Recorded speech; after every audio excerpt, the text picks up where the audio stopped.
In this tutorial I am going to show you how to use SQL data source and GridView control to display data from the database on your ASP.NET web pages. So let's open Visual Studio 2010.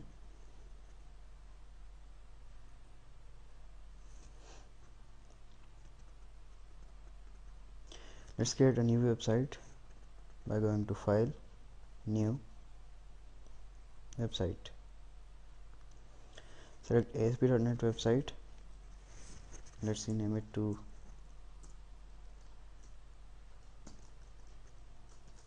Data Grid. Click OK.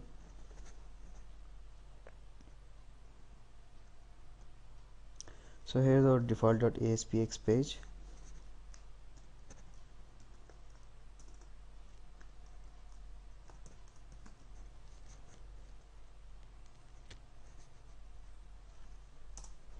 Let's add a GridView and SqlDataSource control to the page.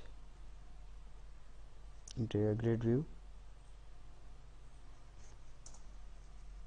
and double click SqlDataSource to add to the page.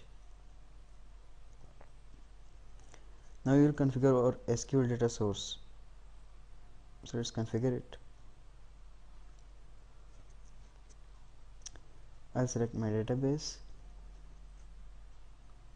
and click next. I'll rename it to jokes connection string.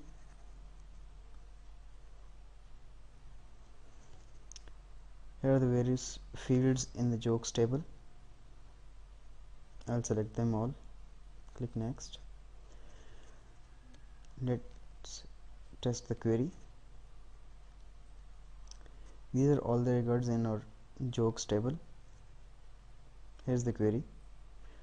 Let's click finish, and our SQL data source is configured now.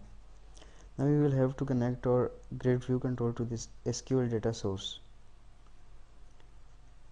Let's click the smart tag and choose data source. I'll select SQL data source 1,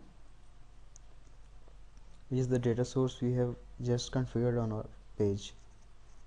I'll enable paging and auto format to change its look. I'll go for classic and click OK. I will save it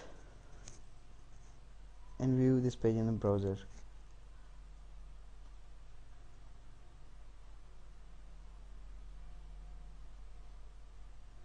So using data GridView control and SQL data source, with a couple of clicks I can drag data from the database onto my ASP.NET web page.